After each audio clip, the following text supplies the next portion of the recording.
Victorioso Emanuel Emancipador. Sermón predicado por Charles Haddon Spurgeon en el Tabernáculo Metropolitano, Newington, Londres. Para que abras los ojos de los ciegos, para que saques de la cárcel a los presos y de casas de prisión a los que moran en tinieblas. Isaías capítulo 42, versículo 7. En una ocasión previa vimos que el hombre inconverso está atado con las cuerdas de sus pecados. Fue un tema muy solemne y muy triste. Espero que nos haya humillado a todos nosotros y que, a quienes hemos sido liberados por el Hijo, nos haya hecho sentir una renovada gratitud por la gloriosa libertad de ser hijos de Dios. Triste fue el espectáculo del calabozo y de los grilletes, y el criminal que estaba retenido allí, un hombre, un hermano, era nuestra viva imagen. Es un gran alivio referirnos ahora a otro tema que, aunque está relacionado, rebosa de alegría y de gozo. En aquella ocasión les mostramos al prisionero, pero ahora vamos a hablar de aquel que vino para liberar a los prisioneros. Antes les describimos las cadenas y las sogas del cautivo. Ahora vamos a contarles acerca de aquel cuyo toque todopoderoso libera a los esclavos y firma la Carta Magna de la eterna emancipación. El caso de la condición humana encadena a la roca como Prometeo y víctima de la rapiña del buitre del infierno. Parecía totalmente irremediable y peor aún, porque el prisionero hacía las veces de su propio grillete y desdeñaba ser libre. Después de todo lo que han hecho por el hombre, la ternura de Dios, la simplicidad del Evangelio y el claro y diáfano mandamiento, sí, y después de todos los truenos de las amenazas, seguidos por las notas seductoras de la misericordia, el cautivo sigue siendo un esclavo voluntario del pecado y su liberación pareciera ser algo completamente imposible. Pero para Dios son posibles las cosas que son imposibles para el hombre, y allí donde falla la operación humana, la operación divina se deleita en ilustrar su propia energía extraordinaria. De buen grado examinamos en este momento las eficaces operaciones de Jesús, el Salvador, el verdadero Emanuel victorioso que viene para liberar a los hombres de la servidumbre de sus pecados, a quien sea la honra y gloria por los siglos de los siglos. Y mirando los primeros versículos de este capítulo, vamos a considerar quién es el que envía a Jesucristo para efectuar la liberación de los hijos de los hombres, porque mucho dependerá de las credenciales del libertador, de la autoridad que lo legitimiza y del poder que lo respalda. Cantamos con gozo de corazón al ver que el propio Dios infinito comisionó al Señor Jesús para que fuera el libertador de los hombres, y lo hizo primero en su capacidad de creador. Lean el versículo 5 y contemplan al grandioso autor de la comisión del Redentor. Así dice Jehová Dios, creador de los cielos, y el que los despliega, el que extiende la tierra y sus productos, aquel entonces que no perdonó a su propio Hijo, sino que lo envió en la embajada de amor, es Jehová, que ha hecho de los cielos un pabellón de azur cubierto de oro por el sol y engalardonado con las estrellas. Es el mismísimo ser que lo sostiene todo y que mantiene erguidas las columnas del universo e impele a la tierra en su majestuoso circuito. Aquel que le dio su lustre a toda piedra preciosa proveniente de la mina, su vida a toda hoja de hierba, su fruto a todo árbol, su movimiento a toda bestia y a toda ave, pues podría decirse que todo eso salió de la tierra. Él es quien envió al Dios encarnado para abrir delante de él las puertas de dos batientes y desmenuzar los cerrojos de hierro para que los esclavos de Satanás pudieran escapar de la esclavitud de sus pecados. Jesús, el Hijo de Dios, viene armado del poder del propio Creador. Regocíjense entonces ustedes que están perdidos, pues seguramente el poder que pronunció la palabra para crear todas las cosas de la nada puede crearlos a ustedes de nuevo, aunque no haya nada bueno en ustedes que ayude a la obra divina. Regocíjense ustedes que están desfigurados y quebrados como vasijas y estropeados en la rueda del alfarero, pues su grandioso Creador aplica sus manos a la obra una segunda vez y resuelve formarlos para sí, para que se muestre su alabanza. Aquel por quien fueron formados en oculto y entretejidos en lo más profundo de la tierra, por su obra misteriosa es capaz de crear en ustedes un nuevo corazón y de infundirles un recto espíritu. ¿Acaso no hay esperanza para el oscuro caos de su naturaleza caída y para ese corazón que está ahora desordenado y vacío? ¿Hay para Dios alguna cosa difícil? ¿Hay alguna limitación para su poder? Si bien es cierto que tus semejantes no pueden regenerarte, por muy exaltados que merezcan ser en razón del oficio o del carácter. El simple pensamiento de que pudieran hacerlo es una blasfemia en contra de la prerrogativa de aquel que es el único que puede crear o destruir. Pero el Espíritu del Señor logra la victoria allí donde fallan la voluntad del hombre y la sangre y el nacimiento. Así dice el Señor: porque he aquí que yo crearé nuevos cielos y nueva tierra, y de lo primero no habrá memoria, ni más vendrá el pensamiento, mas os gozaréis y os alegraréis para siempre en las cosas que yo he creado, porque aquí que yo traigo a Jerusalén alegría y a su pueblo gozo. ¿Qué fue lo que escribió Juan en el libro de su visión? ¿Acaso no tiene el mismo propósito? El que estaba sentado en el trono dijo: He aquí yo hago nuevas todas las cosas. Quien hizo la luz puede abrir los ojos de ustedes. Quien ordenó que los ríos fluyeran pueden abrir torrentes de penitencia en el interior de sus almas. Quien cubrió la tierra de verdor puede hacer que sus mentes estériles sean fructíferas para alabanza suya. Si él agrupó a las cumbres de los Alpes y dio equilibrio a las nubes que flotan a su alrededor y formó los valles que sonríen a sus pies, puede crear todavía dentro del pequeño mundo del hombre pensamientos que aspiren al cielo, deseos que asciendan a los reinos de la pureza y buenas obras que sean hermosos productos de su espíritu. ¿Ha enviado el Creador a un libertador de los seres cautivos? Entonces en verdad hay esperanza. Quien envió al Señor Jesús como su elegido, para que restaurara nuestra raza caída, se describe también a sí mismo como el dador de vida. Pues regresando al versículo 5 del capítulo que estamos considerando, leemos: el que da aliento al pueblo que mora sobre ella, y espíritu a los que por ella andan. El Señor crea la vida animal. Él infunde aliento en la nariz de los hombres y de las bestias. Él da también la vida mental, la vida que piensa, imagina, duda, teme, entiende y desea. Toda la vida proviene de la fuente central de la autoexistencia del grandioso Yo Soy, en quien vivimos y nos movemos y somos. Este ser eterno que tiene vida en sí mismo ha enviado a su Hijo para que dé vida a quienes están muertos en delitos y pecados, y lo ha ceñido con su propio poder, porque como el Padre tiene vida en sí mismo, así también ha dado al Hijo tener vida en sí mismo. Los muertos han de resucitar por la palabra de Jesús, porque vendrá hora cuando todos los que están en los sepulcros oirán su voz y saldrán. Ningún caso de corrupción humana puede estar más allá de la habilidad del Redentor, ya que está revestido con un poder vivificador. Incluso aquellos que se pudren como Lázaro saldrán cuando Él los llame, y las ataduras de la muerte y del infierno se romperán. Así dice el Señor de vida: de cierto os digo, el que oye mi palabra y crea al que me envió tiene vida eterna y no vendrá condenación, mas ha pasado de muerte a vida. La visión del valle de Ezequiel se ha convertido en una realidad desde que Jesús vino, y no debe maravillarnos que así sea, puesto que le ha enviado el Dios eterno que vive para siempre. Él puede infundir el Espíritu Santo en el alma que está muerta, y puede otorgar un corazón que palpite con penitencia y que salte de deseos anhelantes de Dios. Él puede darles ojos a los ciegos y pies a los cojos. Él puede otorgar todo lo que pertenece a la vida: el oído que oye, la lengua que habla y la mano que sujeta. El gran obstáculo en su camino es la muerte espiritual, y como puede quitarlo con una palabra, la salvación del hombre ya no es más una dificultad. Alégrese, oh cielos, y gózate, oh tierra, pues el vivificador ha descendido entre los sepulcros de nuestros pecados y ha entrado en el propio osario de nuestra corrupción y está vivificando a todo aquel a quien Él quiera. Y eso no es todo, pues quien envió al Redentor es descrito en el versículo 6 como el Dios fiel. Yo, Jehová, te he llamado en justicia, es decir, el Dios que envía a Cristo el Salvador no es alguien que juegue con palabras, ni que, habiendo dado una promesa, hoy se retracte de ella mañana. Dios no es hombre para que mienta, ni hijo de hombre para que se arrepienta. Sus promesas y propósitos son inmutables, pues están fundados en la justicia. Aquel que ha comisionado a su mensajero elegido no es injusto para olvidar su palabra. Dijo y no lo hará. Habló y no se cumplirá. Por esta razón, amados hermanos míos, toda promesa evangélica muestra el sello de la justicia divina, para que ustedes sepan que es válida. Jesús nos asegura que si creemos en Él, seremos liberados. Dios, que no puede mentir, estampa su sello en la promesa: el que creyere y fuere bautizado será salvo. No es únicamente la declaración de Cristo, sino que Dios mismo la confirma. Entonces, amén, que así sea. El más vil pecador que crea encontrará vida y perdón, aceptación y bendición en Cristo Jesús.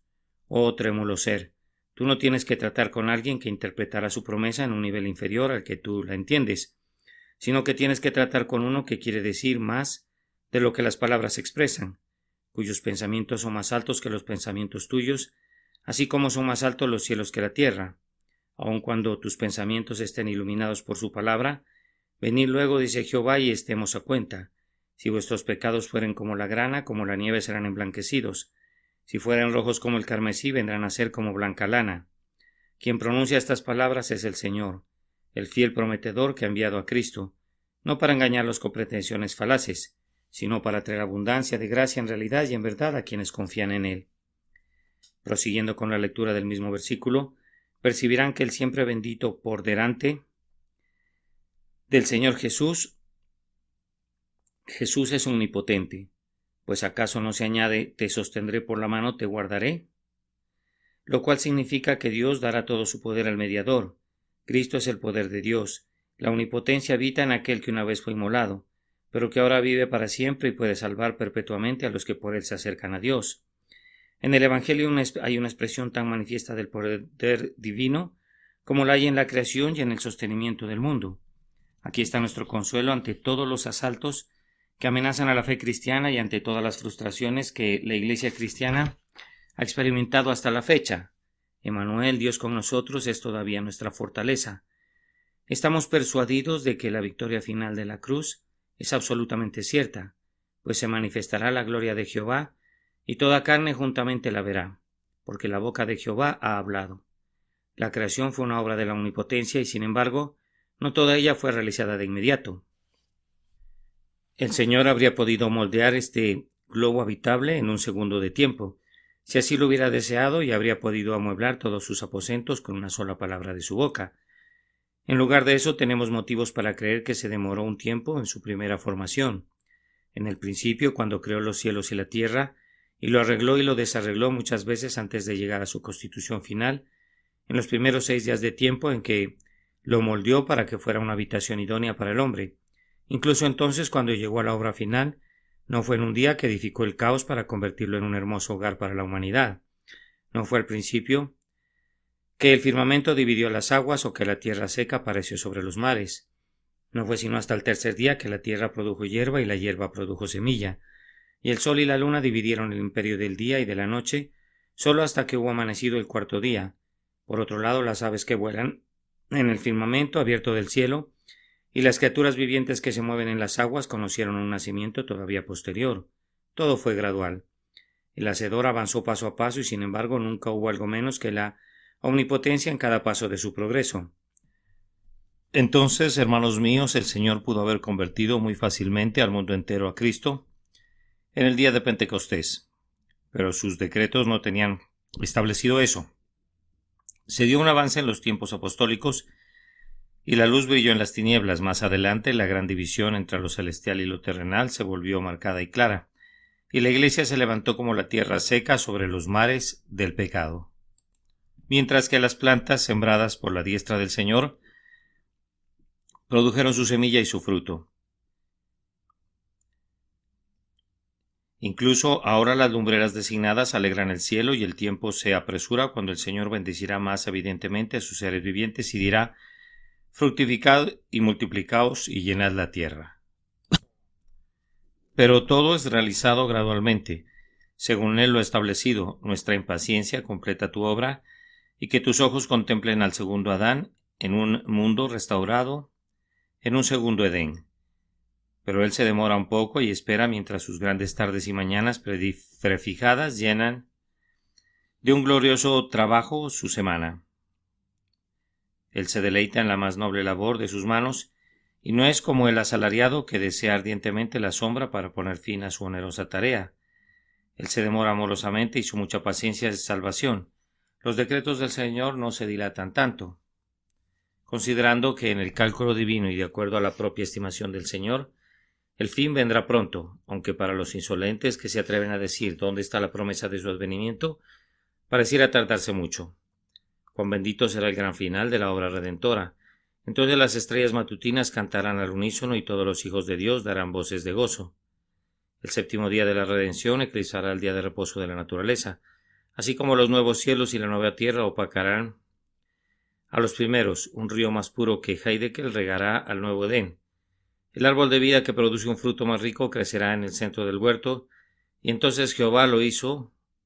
Gritad con júbilo, profundidades de la tierra, prorrumpid montes en alabanza, bosque y todo árbol que en él está, porque Jehová redimió a Jacob y en Israel será glorificado. Al leer la promesa te sostendré por la mano, te guardaré. Vemos la certeza de que el Salvador, ceñido con toda suficiencia de la fortaleza divina, consumará la obra de la salvación humana. Tenga buen ánimo, oh hijos de Dios, y consuélese con la creencia de que verá el linaje, vivirá por largos días y la voluntad de Jehová será en su mano prosperada. Su iglesia no tiene ninguna razón para temer, antes bien tiene toda una base de confianza en cuanto a su futuro. Regocíjate y canta, oh morada de Sión, porque grande es en medio de ti el Santo de Israel. No temas aunque muchos temibles enemigos avancen contra tus muros. El brazo de Jehová los derribará para tu liberación. Oh, tómale su regia palabra, esa palabra que no puede mentir. El Señor de Israel es tu escudo y tu espada, soberanía todopoderosa. Yo sé que me dirás, la mayoría de los hombres dice que el mundo llegará a su fin en unos cuantos años. ¿Acaso no está escrito que el esposo viene pronto? Sí, pero recuerda que hace 1800 años estaba escrito que él vendría pronto. Ya ha habido profetas en todas las épocas que han concluido de esto, que el fin estaba cercano. Mientras que muchos creyentes han sido como los tesalonicenses, a quienes Pablo escribió. Pero con respecto a la venida de nuestro Señor Jesucristo y nuestra reunión con Él, os rogamos, hermanos, que no os dejéis mover fácilmente de vuestro modo de pensar, ni os conturbéis ni por espíritu, ni por palabra, ni por carta como si fuera nuestra, en el sentido de que el día del Señor está cerca. Hemos sido instruidos por ciertos pretendidos expositores para esperar el tiempo del fin durante los últimos 7 años, y sin embargo es posible que no llegue en los próximos 70.000 años. Tal vez la historia humana como está escrita no sea sino la primera estrofa de un asombroso poema que será desarrollado página por página a lo largo de muchas edades por venir, y podría ser posible que más extasiadas expresiones de la misericordia y la gracia divina en la conversión de los hombres hayan de ser leídas todavía por los ángeles y los espíritus glorificados. Si así fuera, todavía sería cierto que viene pronto, pues ¿qué es el tiempo comparado con la eternidad? Incluso si el tiempo cubierto por la historia del mundo no fuera un breve lapso de 6.000 años, sino de 60.000 veces 6.000 años, con todo no sería sino como una gota en una cubierta comparada con los años de la diestra del Altísimo, con el tiempo de venida del anciano de días. Continúen combatiendo, hermanos míos, y no se turben con rumores de los tiempos o las sazones, antes bien, crean esto, que Dios está en Cristo Jesús, reconciliando consigo al mundo, y todos los confines de la tierra verán la salvación del Dios nuestro. Esperen cotidianamente la venida del Señor, pero con todo esfuércense por hacer avanzar. Su imperio, pues, dominará de mar a mar y desde el río hasta los confines de la tierra. El Señor no ha retirado su mano de su escogido, en quien su alma tiene contentamiento. Él sujetará naciones delante de él y desatará lomos de reyes para abrir puertas delante de él. Con un libertador confirmado tan gloriosamente no hay espacio para temer el fracaso. Nuestra esperanza y nuestra fe descansan gozosamente en él, a quien el Eterno da su omnipotencia, con la cual sujetará a sí mismo todas las cosas. Ahora, con la ayuda del Señor, vamos a adelantar un poco más, habiendo contemplado al glorioso ser que envió a Jesús para la obra de la emancipación del hombre. Hemos de considerar en segundo lugar al enviado mismo. Lo tenemos descrito en el primer versículo de este capítulo, y las primeras palabras de la descripción que vamos a seleccionar nos informan que Jesús es el escogido. Mi escogido, en quien mi alma tiene contentamiento. Dios se ha agradado en apartar a su bien amado Hijo para que sea el Salvador de los pecadores, y en todos los sentidos Él es el más apto. Como hombre, Él es supremamente apropiado para la obra. Ningún otro ser nacido de mujer era idóneo para la empresa. Nacido de una manera peculiar, sin mancha ni defecto, solo Él en la raza humana poseía la naturaleza santa que era necesaria para hacerlo el mensajero del amor de Dios. Acabo de intentar mostrarles que Dios ciñó a nuestro Señor con su omnipotencia, y esto debería conducir a cada pecador a sentir que Cristo puede salvarle. Pues ¿hay algo que no puede hacer la omnipotencia? No podemos hablar de imposibilidades o ni siquiera de dificultades. Cuando tenemos a la omnipotencia ante nosotros, ningún pecador es difícil de salvar, ni hay ataduras que sean difíciles de quitar cuando Dios el Todopoderoso llega para salvar. Ahora miren el otro lado del cuadro y recuerden que Cristo Jesús era la única persona idónea en la que el Padre podía poner la plenitud de su poder salvador. En su compleja persona Él es idóneo, en todos los sentidos, para fungir como mediador entre Dios y el hombre, quien puso la ayuda sobre uno que es poderoso, enaltecido y escogido entre el pueblo. Fue guiado por la sabiduría infalible en su elección. Nadie más era tan apto como Él. De hecho, no había nadie más, porque nadie puede poner otro fundamento que el que está puesto. Nadie puede abrir otra puerta de esperanza que la puerta que Dios ha abierto en la persona de Cristo. Oh pecador, yo te suplico que aceptes lo que Dios sabiamente ha elegido.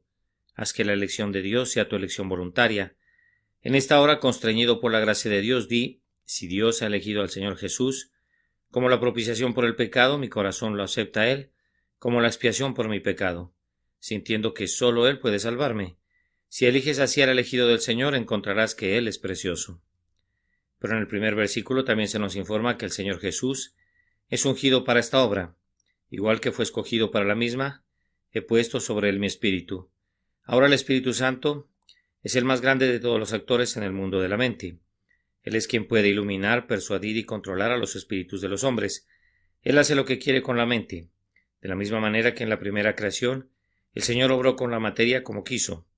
Ahora, si Jesucristo tiene la plenitud del Espíritu Santo, reposando en Él, no es posible suponer que algún pecador esté tan desesperadamente esclavizado como para que Él no pueda liberarlo.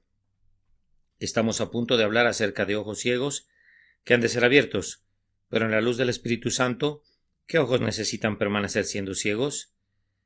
Hablaremos de cautivos que serán liberados, pero con el libre Espíritu de Dios para liberarla.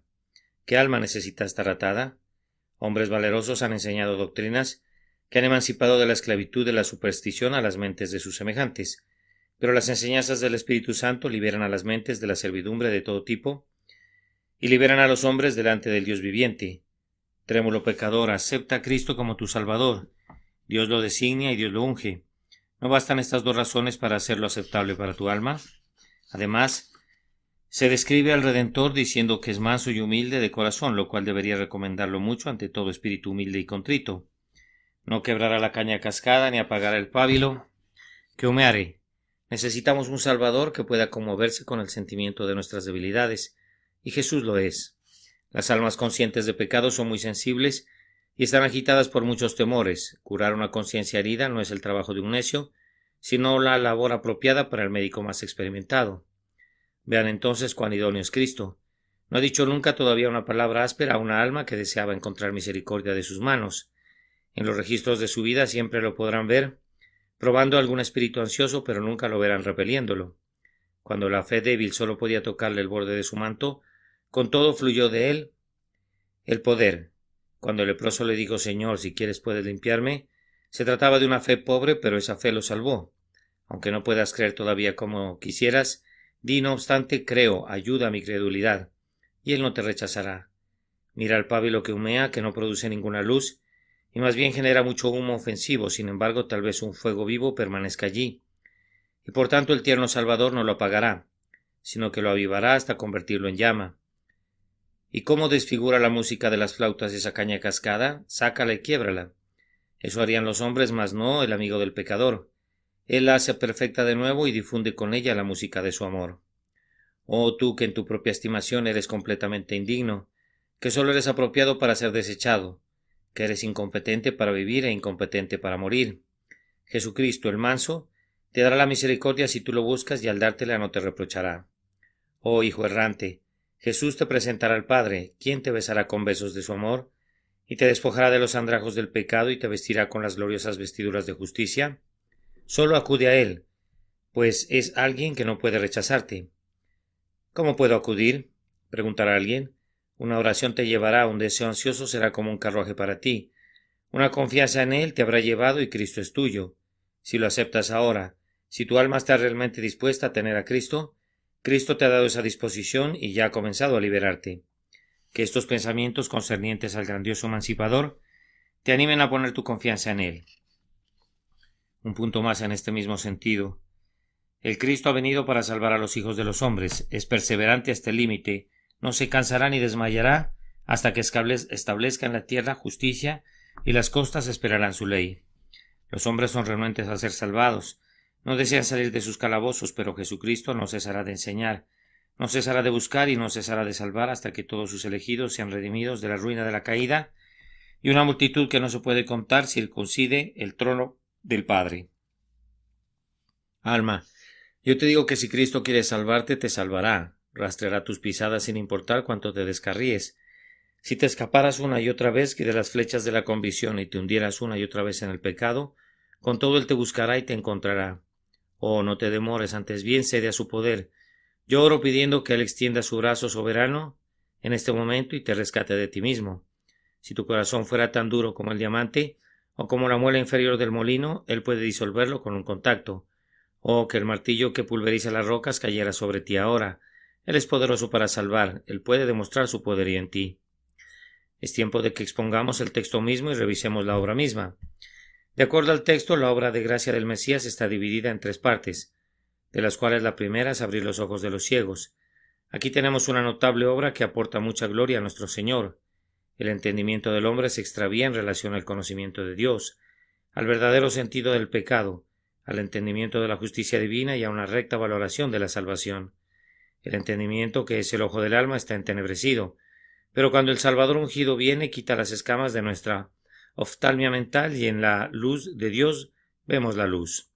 Y entonces el pecador es humillado y abatido, pues percibe su culpa y la justicia de Dios. Además se llena de alarma, pues ve que el sangrante Salvador es el blanco de la ira de Dios, y juzga rectamente que el pecado tiene que recibir siempre una recompensa de ira.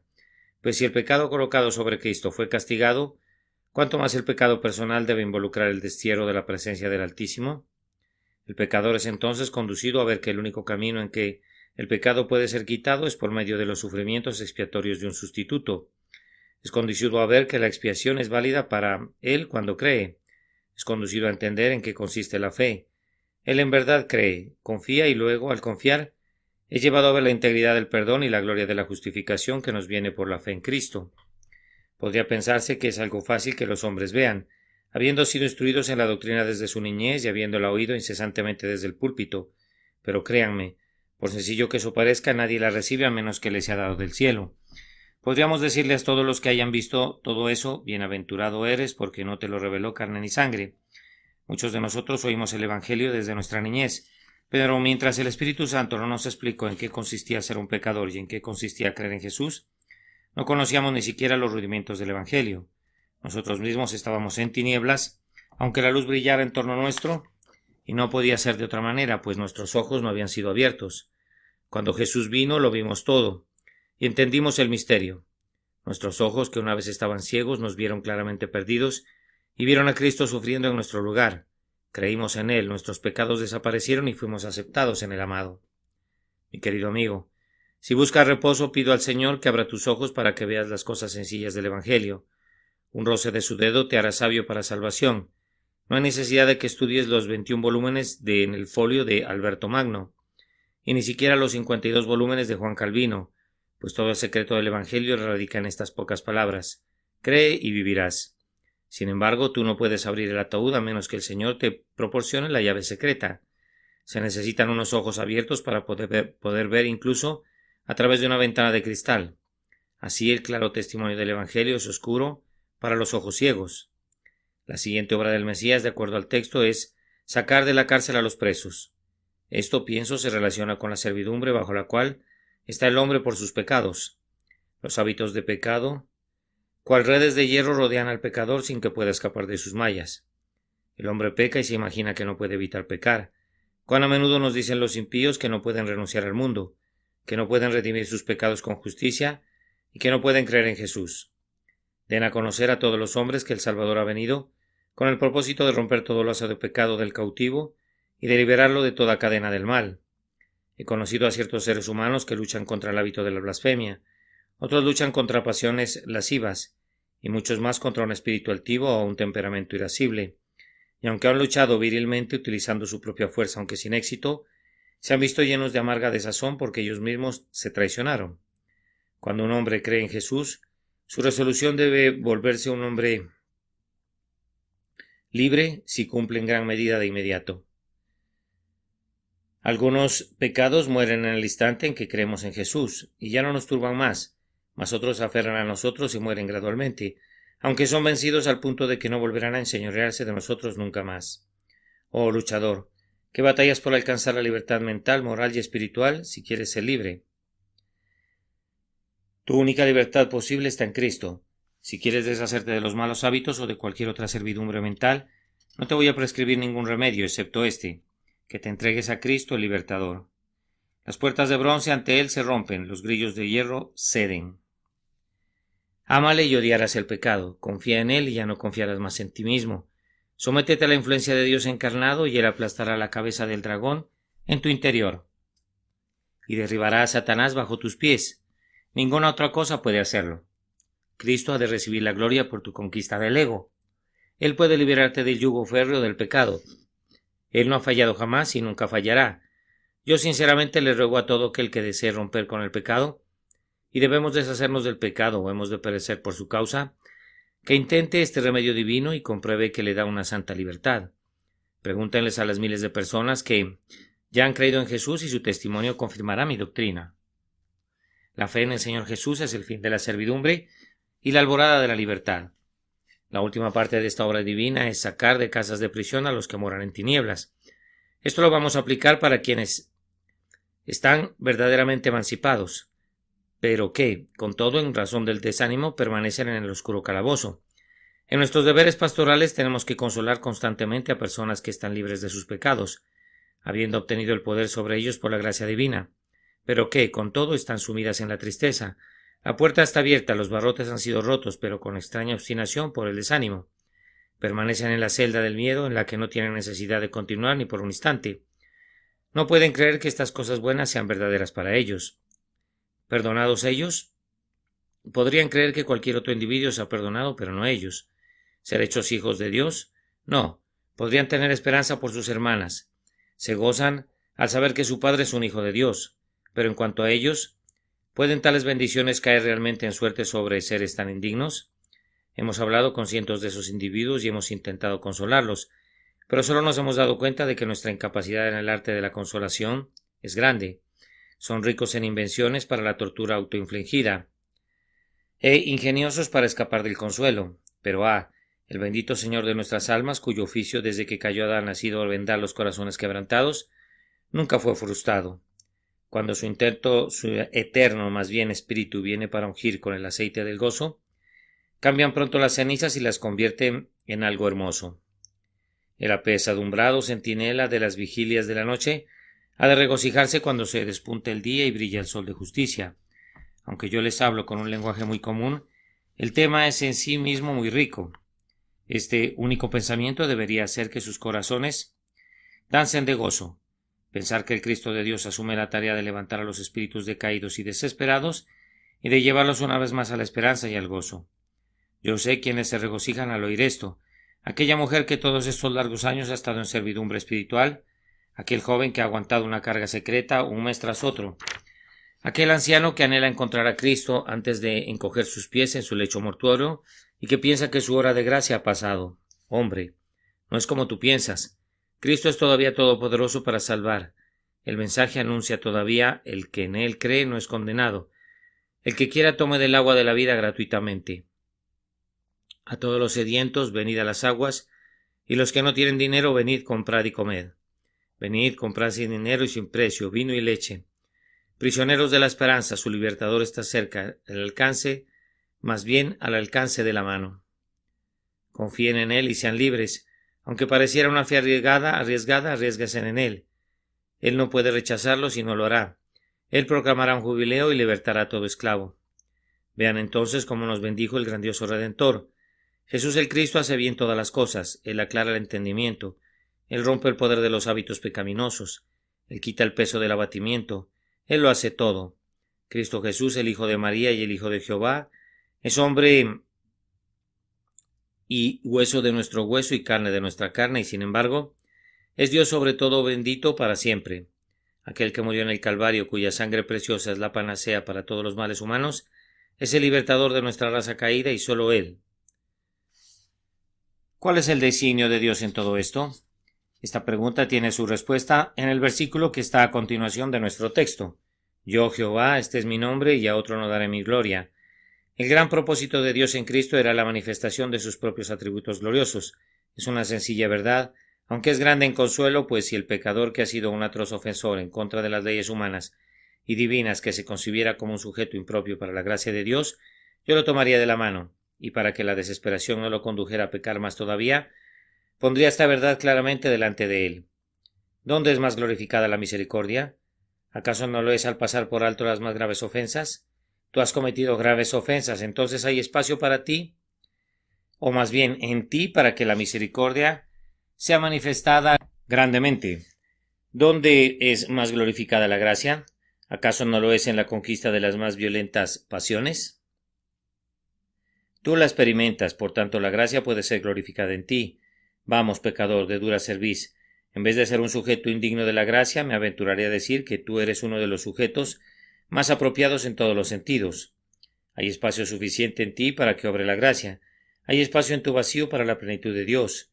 Hay en tu pecaminosidad un claro escenario para la sobreabundante gracia de Dios. Pero tú has sido un jefe en el ejército del diablo, sí. ¿Y cómo puede Dios asestar un golpe más notorio en contra de las huestes de las tinieblas que capturándote a ti? Pero tú me dices que eres un enorme pecador. ¿Cómo el Señor de amor podría alentar más a otros pecadores a venir que llamándote a ti? Pues se correría el rumor entre tus colegas pecadores. ¿Ya se enteraron que fulano de tal ha sido salvado? Yo sé que se mofarían, pero aún así, en lo secreto de sus corazones, reflexionarían al respecto y dirían: ¿cómo es eso? Y serían conducidos a inquirir en los caminos de la gracia de Dios. Hace poco tiempo, un hermano compartió en la iglesia algo de su historia y nos condujo a todos nosotros a regocijarnos en la gracia soberana. Él había practicado habitualmente toda clase de pecados y de iniquidades.